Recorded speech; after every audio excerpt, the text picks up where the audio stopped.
Bonsoir, bonsoir à tous, bonsoir Anne, bonsoir Alain. Maintenant je sais quel est le prénom du nom. Voilà, parce qu'au début je me suis demandé, ce monsieur s'appelle Alain David.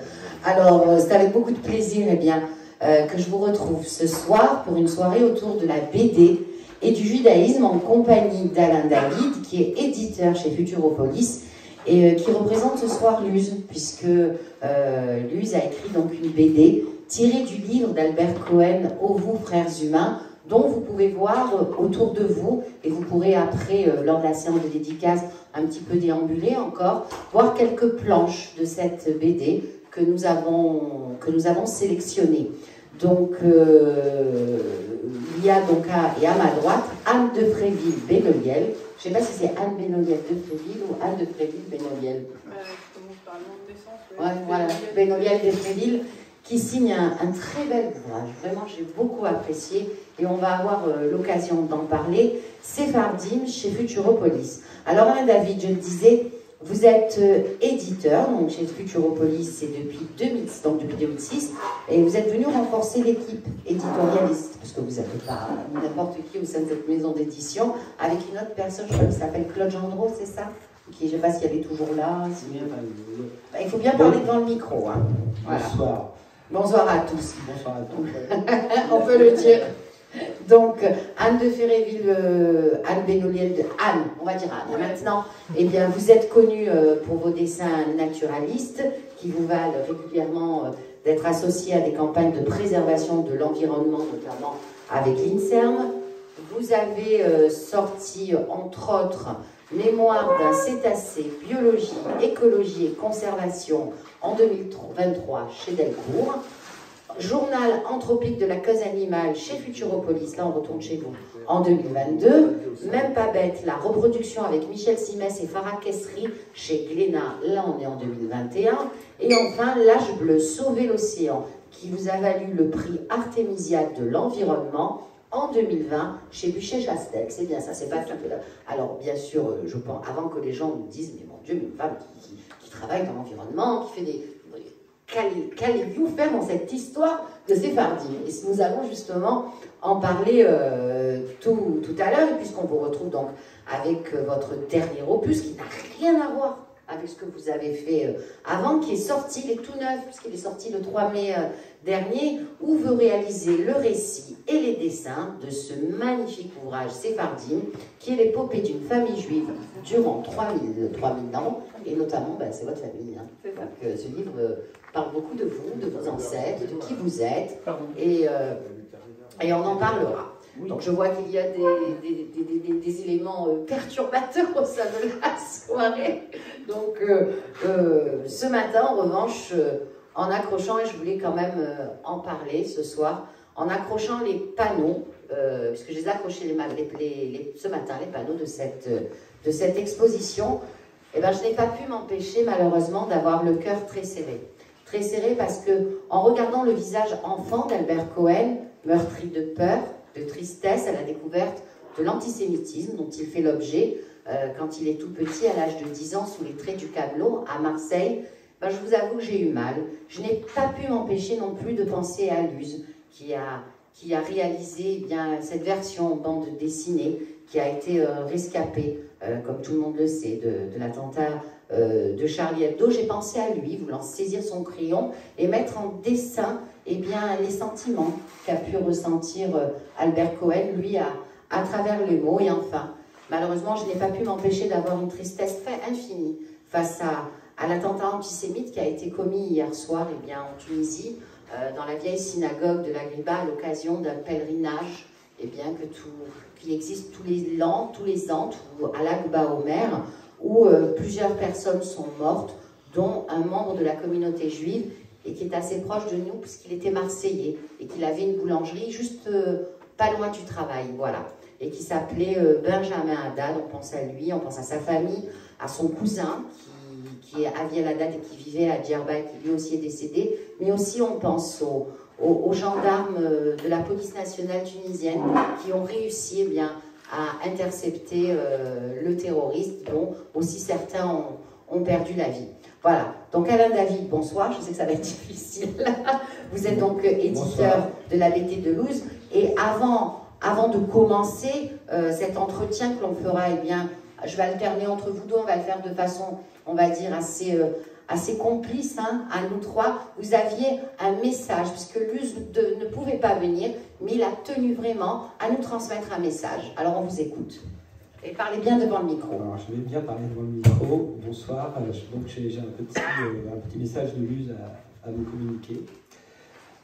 Voilà. C'est un immense honneur pour moi que d'être exposé à partir de ce jour au Centre Edmond Flegg de Marseille. Marseille que je connais surtout via le livre de Albert Cohen, Aux vous frères humains, dont j'ai fait l'adaptation il y a une poignée d'années. Malheureusement, je ne peux pas être des vôtres aujourd'hui pour des raisons allant à l'encontre de ma volonté, et je remercie Alain David, excusez-moi, mon éditeur à Futuropolis, de me représenter parmi vous. Cependant, les planches qui vous entourent me permettent d'être un peu parmi vous. Albert Cohen aussi est présent dans cette exposition, ce jour du 10 mai. Cela va vous sembler un peu naïf, mais je crois que nous avons tendance à oublier que la vie est faite de jours ensoleillés, pluvieux, gris ou joyeux, de jours interminables ou fugaces, précieux ou perdus, de jours oubliés ou marquants. Aux vous frères humains, l'ouvrage autobiographique d'Albert Cohen raconte le jour où, à 10 ans, il fut percuté à vie par l'antisémitisme d'un bonimenteur. Un jour indélébile dans la vie d'Albert Cohen. Quand j'ai lu ce livre pour la première fois, alors âgé de 15 ans, je ne savais pas qu'il allait faire écho 3 dizaines d'années plus tard, un jour particulier de ma vie. Un jour de janvier 2015, où moi et tant d'autres avons été percutés par la haine. Suivi par 2 autres jours, des jours de haine antisémite. Des jours indélébiles pour nombre d'entre nous. Nous tâchons de ne pas oublier ces jours de janvier, le 7, le 8, le 9, ce jour de juillet, le 14 à Nice, ou encore ce jour de novembre, le 13, et tant d'autres. Mais surtout, n'oublions pas que la vie est faite aussi de jours comme celui-ci, le 10 mai 2023, au Centre Edmond Flegg, à Marseille. Un jour simple et beau, celui d'une double exposition, la mienne et celle d'Anne Belloniel, autrice du sublime Séphardim. Un jour où une poignée d'êtres humains va rire, pleurer, échanger autour de quelques planches de bande dessinée réalisées par d'autres êtres humains. Un jour qui lui aussi mérite d'être marquant, indélébile, un jour important à 10. Un enfant juif rencontre la haine le jour de ses 10 ans. J'ai été cet enfant, résume Albert Cohen. C'était un jour de 1905. Albert Cohen est présent ce jour-ci, ce mercredi 10 mai 2023, non seulement dans les planches qui vous entourent, mais aussi dans l'assistance. Car il y a un enfant de 10 ans blotti dans le cœur de chacun de nous qui cherche encore à comprendre. Je vous remercie. Luz. Merci beaucoup.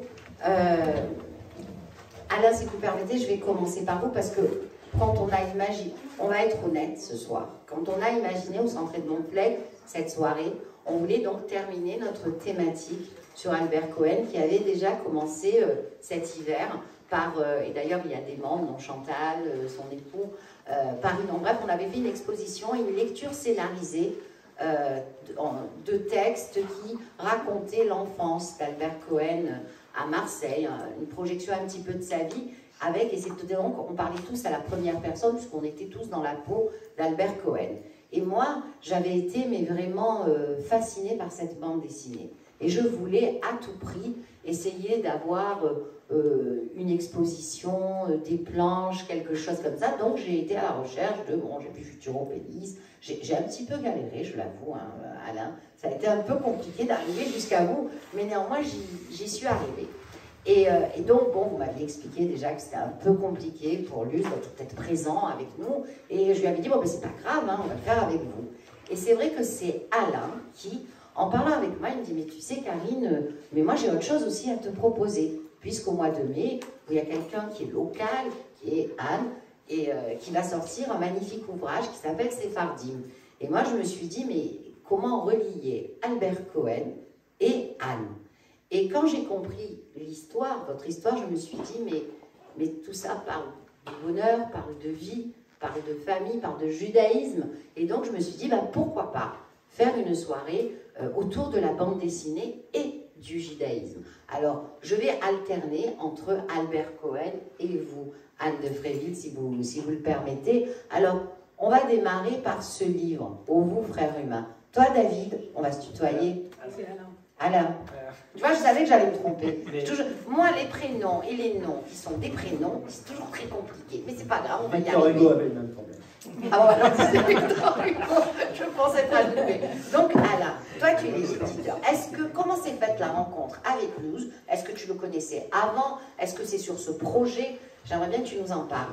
Non, avec Luz, on s'est rencontrés en fait, à Charlie Hebdo, puisque moi j'ai travaillé précédemment avec Cabu sur des livres d'archives, sur le Grand-Duduche et tout. Et donc il se trouvait que pour travailler sur ces livres qui étaient entre autres dans les archives de Charlie Hebdo, j'étais amené à côtoyer certains des membres, dont Luz qui était... Il faut bien parler dans le micro. Pardon. Voilà, pour qu'on t'entende bien. Qui aimait bien venir travailler au bureau à ce moment-là, donc c'était vers 2010 à peu près.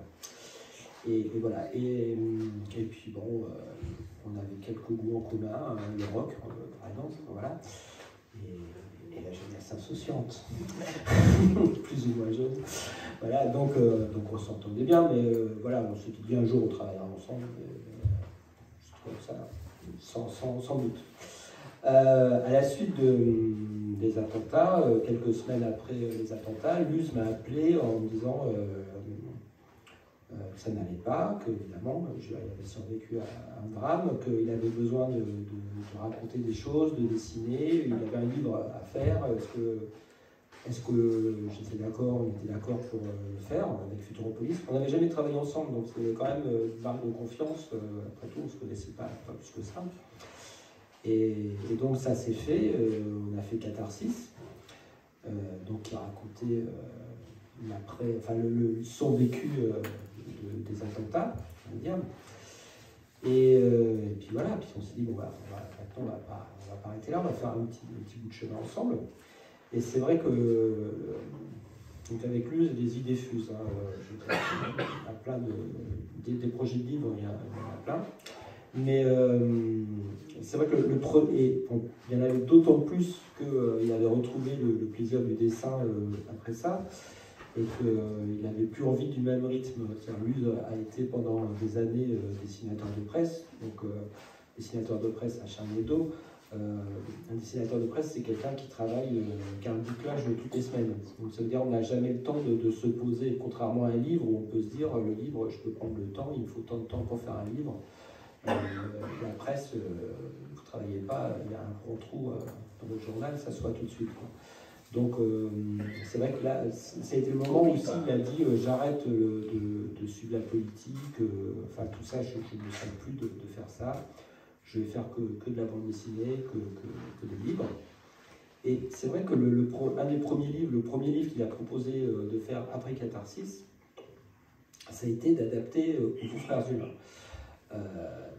Alors, j'avoue que moi j'ai lu Panko, j'avais lu ce livre, j'adore Albert Cohen en plus, donc vraiment ça n'a pas posé de souci sur le principe. Après nous sommes allés voir l'ayant droit d'Albert Cohen, et qui est avocate, et là il y avait un pari parce que c'est un livre.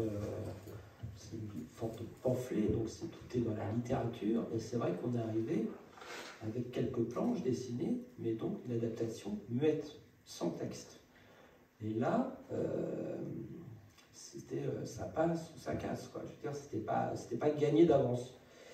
Et je pense que ça a tellement surpris cette personne qui ne connaissait pas grand-chose à la bande dessinée que, effectivement, elle a dit oui tout de suite. Voilà. Et puis là, on est parti pour faire Nos Frères Humains. Et c'est là où on peut dire que à ces livres de bande dessinée aussi, ce qui est intéressant, c'est là on peut voir justement par cette idée effectivement d'adapter par le dessin. Donc là, on rejoint vraiment le travail de dessinateur de presse.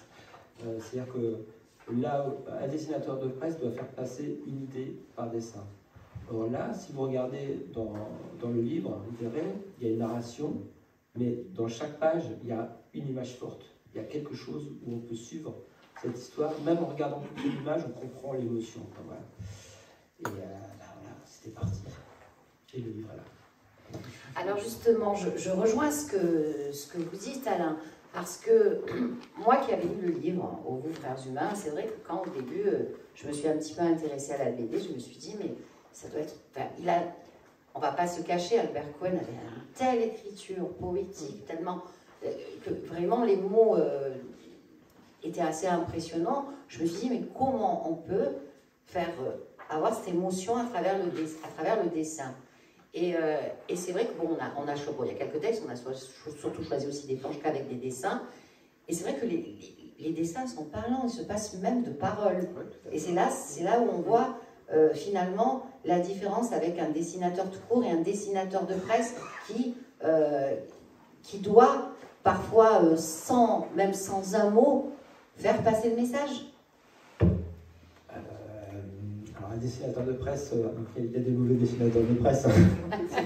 Je parle un bon. Hein. Ouais, bon. Donc, voilà. Donc justement, il a été à bonne école.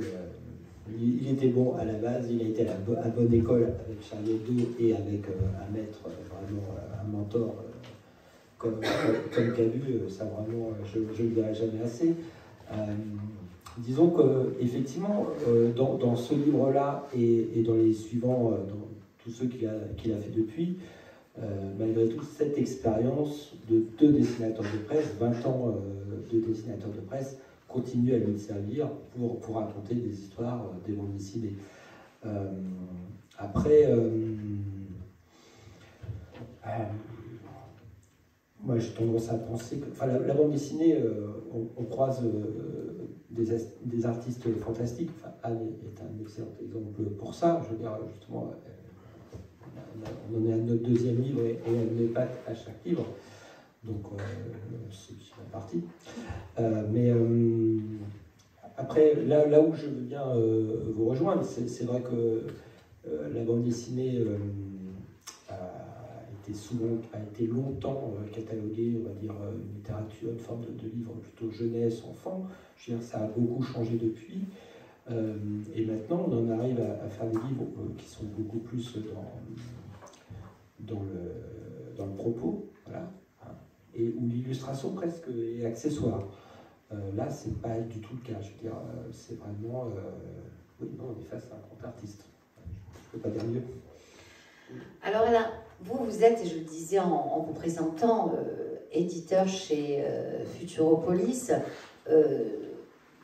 Comment vous sélectionnez les livres? Moi, j'ai l'impression, quand j'ai vu ça, aux Vos frères humains, je vois le livre d'Anne, Sephardim, vous aimez ce qui mélange l'histoire des gens à la grande histoire, les sentiments, ça a beaucoup de personnalité et tout ça. C'est important pour vous, c'est pas n'importe quoi que... J'ai l'impression que vous êtes très attentif au choix. Ah bon, déjà, par Futuropolis, je veux dire, concrètement, nous faisons 40 livres par an. On est 3 éditeurs, donc ça veut dire on fait 15 chacun à peu près. Donc il y a déjà quand même des choix. Il y a beaucoup plus de refus que d'acceptation par les choix. Après, dans une maison d'édition, il y a une politique d'édition. Donc on fait des livres qui ont une logique d'édition. C'est vrai que malheureusement, on n'a pas beaucoup de livres d'humour, par exemple. Mais à la limite, même de grandes aventures, mais à la limite, tant mieux, parce que ça serait des échecs vu par rapport à ce qu'on fait autrement. Les gens ne viennent pas chercher ça, donc ils ne le regarderaient pas. Voilà. Effectivement, les choix se font par le propos. On est très attaché, je parlais pour moi, je suis très attaché à l'histoire, au sentiment, au dessin, très important. Je veux dire, je n'ai pas envie de travailler avec des dessinateurs j'ai envie de travailler avec des dessinateurs, dessinatrices qui ont une culture du dessin, ça me paraît primordial. C'est quoi une culture du dessin? Parce que nous, on n'est pas des publics avertis, finalement. Culture du dessin, c'est pas une colle. Voilà, non, c'est pas une colle. C'est une vraie question. Bah, c'est des gens qui ont, justement, qui ont appris le dessin en regardant les autres dessinateurs, je dirais. Quoi. Voilà, quoi. Je veux dire qu'il y a comme je veux dire, il y a une référence, il y a quelque chose et qui a fait attention aussi et qui donc réfléchissent à la narration, à ce qui a déjà été fait, ce qu'on peut faire, voilà, je veux dire, qui ne sont pas limités spécialement par le dessin, justement. Quoi. Et voilà. Donc, je pense qu'on fait des livres aussi d'une certaine façon politique, dans le bon sens du terme, c'est-à-dire qu'ils veulent faire passer des idées, qu'ils veulent faire passer, qui veulent essayer on est là pour faire avancer la société, pour faire réfléchir. Voilà. Mais c'est pas de façon barbante, je ne pense pas. On fait de la bande dessinée. La bande dessinée, on va dire que c'est quand même un média qui s'adresse, on a souvent dit, de 7 à 77 ans. Maintenant, c'est près de 7 à 107 ans. Je veux dire, et surtout avec cet avantage, quand on parlait de la bande dessinée de 7 à 77 ans, ça s'arrêtait à 77 ans. Mais dans le fond, je veux dire, ça restait des livres jeunesse. Maintenant, je pense qu'on fait des livres qui peut-être, pour des gens, commenceront à être intéressants à partir de 77 ans, parce que l'auteur lui-même aura 77 ans. Voilà, donc c'est une culture en perpétuel changement, évolution, voilà. Mais effectivement, l'important pour moi, et pour nous éditeurs, c'est pas oublier qu'on est là pour donner une information, un plaisir au lecteur, mais on ne fait pas dans le putassier, quoi. Je veux dire, c'est de la lecture, il faut prendre le temps, il faut s'attarder, mais on peut revenir en arrière avec un livre, c'est ça qui est bien. On peut relire plusieurs fois. Hein, ce qu'on ne peut pas faire spécialement avec un film ou un documentaire. On fait beaucoup de livres de reportages aussi, par exemple en bande dessinée, chez Futuropolis. L'avantage, c'est que même quand on fait des livres historiques comme celui-là, c'est qu'il n'y a pas de limite de moyens. Je veux dire, si vous voulez faire ça au cinéma, on va vous dire ça ne peut pas durer plus que 30 minutes ou 1h30, et puis il ne peut pas y avoir tant de décors, et ainsi de suite. La bande dessinée permet tout. Voilà. Donc, dès lors qu'on sait dessiner. Bah, il vaut mieux. Hein. Si on dessine comme moi, c'est pas gagné. Alors, comme moi aussi, ouais. Alors, on va continuer parce que, en revanche, Anne, elle est là, celle qui signe Sephardim. Comment s'est faite votre rencontre avec Anne? Eh bien, c'était avec son livre précédent, avec tu m'as envoyé le projet, oui, voilà. Vous le corrigez, hein? Non. Alors déjà, vous parlez bien devant le micro, vous aussi. Je sais que vous tenez mieux les crayons que les micros. Oui, non, je suis pas du tout. J'ai reçu le projet Journal Anthropique et ça m'a bien... ma petite fibre écolo a vibré en lisant, et puis je trouvais ça bien dessiné, justement, intéressant, ludique et plein d'humour. Voilà, et donc ça m'a plu, on en a discuté avec Anne, en comité éditorial, le projet était accepté, et ça a bien matché. Là, c'est vite. Alors Anne, on va s'intéresser maintenant, et je vais le montrer, puisque voilà, c'est Sephardim. Après, vous ferez une séance de dédicace. C'est un petit bijou. Moi, j'ai beaucoup aimé parce que d'abord, vous signez le récit et les dessins, ce qui n'est pas obligatoire. Hein. Je dis souvent, il y a quelqu'un qui fait le récit, d'autres non. Vous, Anne, vous cumulez tout. Ce sont de véritables aquarelles. Et alors là, en plus, les gens qui sont dans la salle, je remercie d'ailleurs le public qui est venu nombreux ce soir, pourront voir les véritables aquarelles. Il y en a quelques-unes qui sont là. Alors, eh bien, dans ce livre, le point de départ, c'est votre famille paternelle, puisque votre père est juif d'origine séfarade. Et alors, en 2020, donc, vous voulez demander la nationalité espagnole et portugaise, parce que non seulement vous êtes légitime à le faire, mais vous êtes aussi éligible à ce genre de choses, et on va en parler tout à l'heure. Alors, vous êtes au démarrage, bien évidemment, on parle de juifs séfarades, donc on se remémore, on va monter, vous êtes allé beaucoup plus loin, vous, hein, en 1492, avec la fameuse Isabelle Ier de Castille, qui ordonne à tous les juifs soit de se convertir au catholicisme, ou bien de quitter le royaume sous peine de mort. Et à partir de là, vous partez donc à la quête de votre histoire paternelle en remontant jusqu'au temps biblique. Ok ? Donc, première question, eh bien, pourquoi ce besoin impérieux de partir à la découverte de vos racines comme ça? Je peux concevoir que ce soit important, mais on en parlera tout à l'heure. Chez vous, ça a été viscéral. Mais, déjà, c'est parti des recherches généalogiques qu'ont réalisées mes parents. Et ils ont fait des recherches des deux côtés, aussi bien du côté de mon père et du côté de ma mère. Mais je trouvais ça tout à fait fou de pouvoir remonter jusqu'à 3000 ans en fait. Et vu que je suis passionnée d'histoire, je trouvais ça vraiment hyper amusant et stimulant de retracer toute l'histoire. Et puis on a l'impression justement d'en faire partie de l'histoire en se disant donc mon ancêtre il était déjà là il y a 3000 ans. Donc oui, c'est de mêler votre histoire à l'histoire. Tout à fait, ouais. C'est essayer de se trouver une place là-dedans, parce que en fait, on dit souvent que les gens heureux n'ont pas d'histoire, donc voilà, je veux bien, tout va bien, donc j'ai pas d'histoire. Et en fait, si. Et en fait, le travail d'écriture et de peinture, parce que je voudrais rebondir par rapport à ce que tu disais tout à l'heure, qui est tout à fait d'accord. Et j'aime bien la phrase de Jean Cocteau qui dit que le dessin, c'est de l'écriture organisée. Parce qu'on peut aussi dire l'inverse, à savoir que l'écriture, c'est du dessin organisé. Et qu'en fait, c'est une entité. Et je trouve que le travail de la bande dessinée, dans son travail de recherche et d'écriture, c'est un tout. C'est pour ça que je trouve que c'est très important de lier l'écriture au dessin. C'est un ensemble. En tout cas, pour moi, c'est vraiment nécessaire de lier les mots au dessin. Parfois de faire disparaître les mots et de laisser parler les dessins. C'est vraiment un travail en tout. Et en fait, c'est complètement jouissif de faire un livre d'histoire. C'est vraiment génial. Ça te régale. Ah oui, moi j'ai trouvé ça super. Alors justement, ce qu'il y a de bien évidemment dans ce livre, c'est qu'en plus il y a des allers-retours, on revient à la période actuelle, on fait un bond, on se retrouve dans les périodes bibliques, et notamment dans vos aïeux.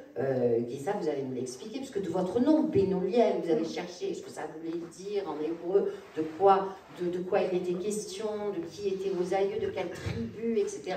Et là, on voit qu'ils étaient étroitement liés au coffre qui est construit eh bien, pour abriter les tables de la loi, c'est-à-dire l'Arche d'Alliance, puisqu'ils le portaient. On est d'accord, je vous laisse en parler. Alors en fait, mon père, qui s'appelle Francis Benoliel, en parlant de ce nom, il y en a dans la salle. Voilà. Était chirurgien dentiste et son cabinet dentaire était près des facs à Aix-en-Provence. Et donc il avait essentiellement des profs comme clients, et comme patients, pardon. Et un jour, il y a un des éminents, alors j'étais jeune à l'époque, je devais avoir, je sais pas, 12 ans, un truc comme ça. Il rentre à la maison, il est tout content, et il dit, voilà, il y a le prof d'histoire de la chaire de l'Académie d'Aix qui est venu se faire soigner. Et il m'a dit, vous savez quoi, Benoliel est dans la Bible. Du coup, ah, c'est marrant. Du coup, ils se sont mis à feuilleter la Bible et tout, pour essayer de retrouver. Et en fait, ah oui, là, ils ont retrouvé les racines de Ben Eliel dans la Bible. Et après, ils ont commencé à faire des recherches un peu plus poussées qui ont mis un peu plus de temps. Mais déjà, à l'âge de 12 ans, on me disait, t'inquiète pas, t'as traversé la mer Rouge avec Moïse. Donc c'était sympa, j'aimais bien cette idée-là. D'accord. Alors, on ne va pas bien évidemment spoiler toute la bande dessinée, parce qu'on va donner juste un avant-goût, pour que les gens aient l'envie de l'acheter, de la découvrir. Mais moi, il y a quand même parce que je suis très attachée je l'avoue, je suis attachée à la littérature, je suis attachée aux petites phrases, et surtout quand ça vient de l'intime, parce que vous parlez beaucoup de vous en réalité aussi, de votre place, et de votre place au sein du judaïsme aussi. Moi, ça m'a super intéressée. Et à un moment donné, j'ai lu, je suis juive vous l'écrivez, je suis juive par mon père, donc je ne suis pas juive. Vous le dites clairement. Alors, est-ce que vous arrivez, c'est une question que je vous pose, je vous l'ai posée tout à l'heure déjà, est-ce que vous arrivez à concevoir que l'on peut être juif de différentes manières, de milliards de manières, et pas simplement uniquement, spécifiquement sous l'angle religieux qui va dire, les juifs, celui dans la mer, les juifs, on va pas se cacher. Pourquoi? Parce qu'on sait qui est la mère, on ne sait pas qui est le père. Bon. Oui, en fait, c'est plutôt ce qu'on m'a dit au final. Vous voyez? Le métier de aussi. Eh oui, c'est ça. Puisqu'on dit que le judaïsme, on parle sous contrôle de Madame Citruc, notre président, se transmet par la mère. Voilà. Ça n'a pas toujours été le cas. Ah, oula. C'est venu après, au moment où les Juifs ont été exilés, on a dit que c'est plus sûr que ce soit par la mère. Mais en général, on était Juifs par les tribus paternelles. Oui. Donc moi, la question que je me suis posée en réalité, c'est ça m'a étonnée parce que je me suis dit, bon d'accord, si on voit la loi religieuse, évidemment, vous êtes juif, mais pas du bon côté, on est clair. Mais il y a des milliards de façons de se sentir juif, comme il y a des milliards de façons de le pratiquer ou de le vivre. D'ailleurs, c'est le cas de mon père, parce que mon père, il est juif, mais il n'est pas pratiquant. Et par contre, il est juif. Et il ne vient pas fêter les fêtes juives, mais voilà, c'est son essence. Moi, ma manière d'être juive, si jamais je pouvais l'être, vous voyez, c'est en faisant ce genre de livre. Voilà, enfin, ce qui est intéressant, c'est de savoir comment vous vivez ça. Voilà. Ben, moi, je me vis par l'art. Moi, ouais. C'est l'art, ma c'est l'art, voilà. C'est uniquement l'art. Donc, le fait de faire un livre sur mes judéités, c'est ma manière d'être juive. Alors, il y a aussi des dessins émouvants, mais moi, j'étais super émue, parce qu'à un moment donné, bon, ben, quand vous partez vous demander cette nationalité, il faut des papiers quand même pour prouver que... Et donc, chez nous, le papier qui prouve que... Il faut un papier qui prouve que votre père est juif aussi. Et c'est quoi? C'est l'acte religieux de mariage que l'on appelle en hébreu chez nous la ketouba. Et moi, je trouvais super émouvant le fait que vous l'ayez mise dans le... C'est l'original. Voilà, et c'est l'original. Tout Et c'est vrai que, bon, il y a maintenant des ketoubottes, des actes de mariage religieux que l'on voit modernes, mais les anciennes, elles sont magnifiques. Oui, elle est très, très belle. Et puis, ouais, alors, je voudrais que elle est très grande, en fait, et elle était totalement déchirée avec des vieux scotch qui se décollaient. Et donc, j'ai essayé de la reconstituer du mieux que je pouvais. Donc, c'était mon oncle qui avait gardé la ketouba de son père et de sa mère. Et oui, j'ai trouvé que c'était un objet tout à fait magnifique. Et bon, ça n'aurait pas de grand sens de l'encadrer, mais en tout cas, c'est un objet précieux. C'est quelque chose d'assez... Oui, mais bon, mes deux grands-parents ne sont plus là. Et si je n'avais pas fait ce livre, j'en aurais jamais eu connaissance.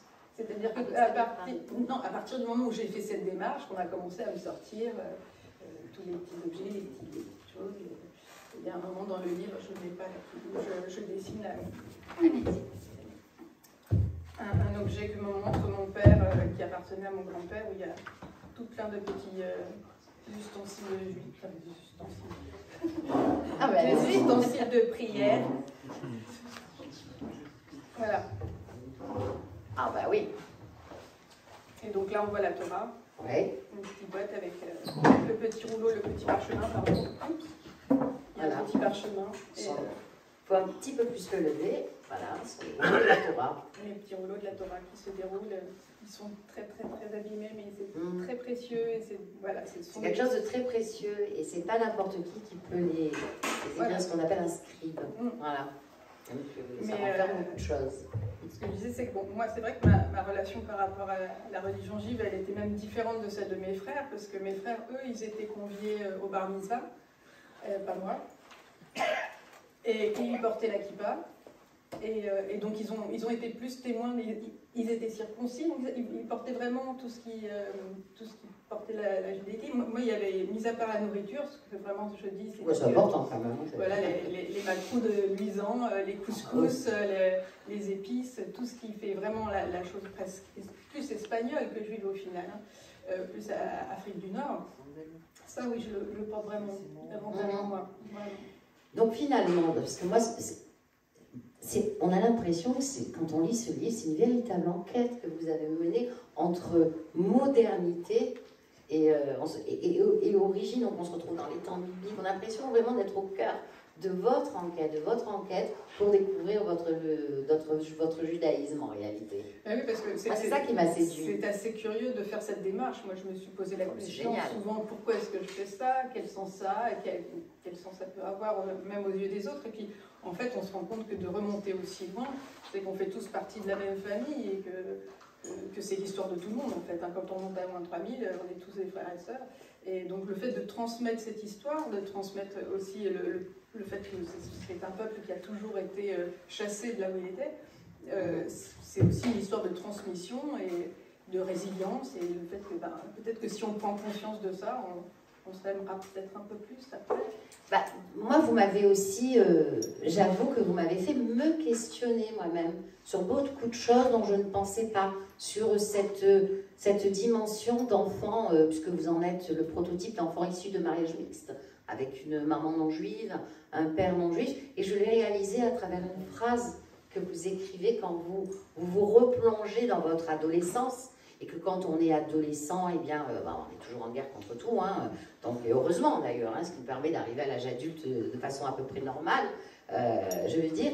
Et cette phrase que vous avez écrite, puisque vous êtes issu de cette double culture, qui est une richesse, hein, en réalité, Vous dites choisir entre le catholicisme et le judaïsme, bah, pour vous c'était choisir entre votre père et votre mère. Et moi, je n'y avais jamais pensé à ça, sous cette forme-là. C'est quelque chose auquel je pensais quand j'avais 14 ans. Heureusement, maintenant, je ne le pense plus. Donc, mais effectivement, oui, c'était... Je pense qu'on a tous un élan mystique quand on est adolescent. On se dit, je vais me tourner un peu vers la religion, ça va me donner une communauté. Vous avez hésité à l'époque de vous dire, qu'est-ce que j'ai envie de faire, quelle est mon identité? Je me suis posé la question parce que, bon, déjà, j'habitais déjà à Aix-en-Provence, où il y avait une communauté juive qui était très faible comparée à la communauté catholique. Moi, j'étais au collège des prêcheurs, tous mes copains allaient au catéchisme, tout le monde passait sa confirmation et tout, et donc moi j'étais nulle part, puisque je n'étais rien au final. J'étais issue d'une culture mixte, mais je n'avais aucun baptême. Et donc il y avait un moment où on se dit, bah, peut-être que j'aurai plus de copains si je passais mon baptême, ce genre de choses qu'on se dit quand on est adolescent. Et donc du coup, ouais, je me suis posé la question. Mais bon, en final, non. Non.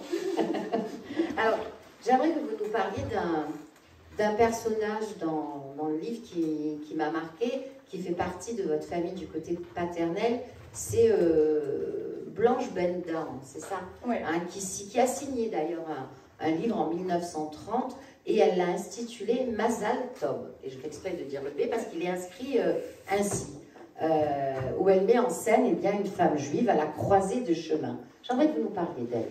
Alors, bah, il se trouvait que c'était la cousine germaine de mon grand-père. Donc en fait, elle s'appelle Blanche Benoliel Bendam. Et c'était une écrivaine, mais c'était une... C'est du bruit. C'est pas grave. C'était une écrivaine féministe, donc qui va parler vraiment dans son texte qui est fabuleux. Moi, je trouve que devrait être mis au bout d'une modernité. On ne le trouve pas. Non, on ne le trouve pas. Non, il n'est plus édité, mais... Si vous avez des contacts, hein, c'est le moment. Je n'étends plus. Ah, voilà. Et ça m'arrive. En fait, elles ont été quelques femmes dans les années 30 comme ça. Elle n'était pas la seule à écrire sur le statut de la femme juive. Et là, elle parle spécifiquement du statut de la femme juive au début du XXe siècle, à Tétouan, c'est-à-dire vraiment dans des situations... moi, je suis retournée à Tétouan en 2017 et j'avais vraiment toujours l'impression d'être au Moyen-Âge. Il y a un côté vraiment ville qui s'est arrêtée dans le temps. C'est très très beau, mais voilà, ils sont toujours en train de couper la tête de la chèvre en plein milieu de la rue. C'est très... Ils parlent espagnol, ils ne parlent pas anglais, ils parlent surtout espagnol. Et ben, du coup, ce livre m'a vraiment fascinée parce que du coup, on faisait partie de la même famille. Et elle parlait de cette vie tellement horrible et tellement dure de cette jeune femme qui a été forcée d'épouser un juif qu'elle n'aimait pas, qu'elle ne connaissait pas, et qui est finalement retournée en Argentine parce que c'était plus fun et qu'il avait plus de copines là-bas, et qu'il l'a laissée seule alors qu'elle aimait un jeune garçon qui était catholique et dont elle n'avait pas le droit d'aimer parce qu'il avait une religion différente. Donc en fait, ça rassemblait beaucoup de choses et elle dit beaucoup de vérités sur cette vie tellement astreignante, quoi. Alors, vous auriez pu aller beaucoup plus loin dans cette quête familiale. Alors, est-ce que ça peut-être fera partie un jour d'un tome 2, je n'en sais rien. En revanche, pourquoi vous n'avez absolument pas parlé ni de la Seconde Guerre mondiale, ni de la guerre d'Algérie? Vous le citez hein, juste à la fin, mais vous n'avez pas voulu explorer le questionnement et le cheminement familial dans ces deux périodes. Déjà parce que ce sont des sujets qui sont extrêmement traités et que si en 150 pages j'ai fait 3000 ans, il me faudrait 500 pages peut-être en plus pour faire uniquement le XXe siècle. Parce que justement le XXe siècle, il y a la Shoah, il y a la guerre d'Algérie. La guerre d'Algérie, c'est une histoire beaucoup trop personnelle parce que mon père l'a vécu, parce que mon père a donc fait partie des gens qui ont été chassés et qui ont dû encore partir et encore traverser la mer Méditerranée une fois de plus. Et quand je suis allée à Madrid en mois de novembre et que j'ai rencontré le centre séfarade là-bas, ils m'ont dit il faut absolument que vous parliez de la guerre des 6 jours. Je dis, à ce moment-là, si je parle de la guerre des 6 jours, de la guerre d'Algérie et de la Shoah, on ne va pas y arriver. C'était beaucoup trop ça fait énorme. plusieurs livres, hein. Oui, en tout cas, moi j'avais le sentiment d'avoir fait mon parcours. Personnellement, j'étais arrivée à mon but et tout ce qui concerne l'histoire de la vie de mon père, c'est à moi, en fait. Et c'est entre lui et moi. Comment vous vous êtes senti quand vous avez eu ce livre entre vos mains? Ah bah, ça fait bizarre. C'est bizarre. Bah, c'est surtout quand je l'ai donné à mes parents, en fait. Ah oui. C'était plutôt ça qui était... Et vos enfants? Non, mes enfants, un peu moins. Elles étaient contentes d'être dedans, c'est surtout ça. Surtout ça. Mais mes parents, j'ai senti une énorme émotion de leur part. Ils étaient très heureux. C'est aussi une transmission, parce qu'au final, il n'y a que de l'amour là-dedans. Oui, beaucoup d'amour. Et c'est aussi important de transmettre l'amour et de ne pas transmettre que les mauvais messages et que l'errance et le fait d'être chassé, d'être persécuté. Il y a aussi de l'amour. Franchement, moi je vais être honnête avec vous, quand j'ai lu ce livre, d'abord j'étais très émue, et puis je me suis attachée à vous. Je me suis dit, mais j'aurais aimé être copine avec vous, pour discuter avec vous, quand vous voyez tous vos questionnements, toutes ces petites phrases. Vraiment, j'ai été très émue, très très émue. Et maintenant, vous travaillez sur quoi, Anne? Ah, c'est top secret. Ah, faut pas le dire? On peut pas. Non, c'est vrai? Oui. Ah mince. Bon. C'est ça. Même à lui? Mais le sait. Ah, et vous, Alain, on peut le dire, quelque chose qui va sortir chez le Futuropolis, avec elle, Comme tu j'imagine? veux, hein. Ça va diffuser, attention. Hein. Ça va diffuser. Hein. Je vous le dis. Concernant la prochaine bande dessinée, je ne sais pas encore, ça reste en discussion, mais on va faire une adaptation, enfin un livre illustré du Le Lion de Joseph Kessel. Voilà, donc, le retour à la nature. Voilà. Mais Joseph Kessel est juif aussi. Pas le parfait, je vous le dis. Bon, Ashkenaz, pardon. Hein? Oui, c'est bon, on est désolé pour lui. Non, je rigole pas. Comme c'était Ashkenaz qui est là, je suis assez taquine.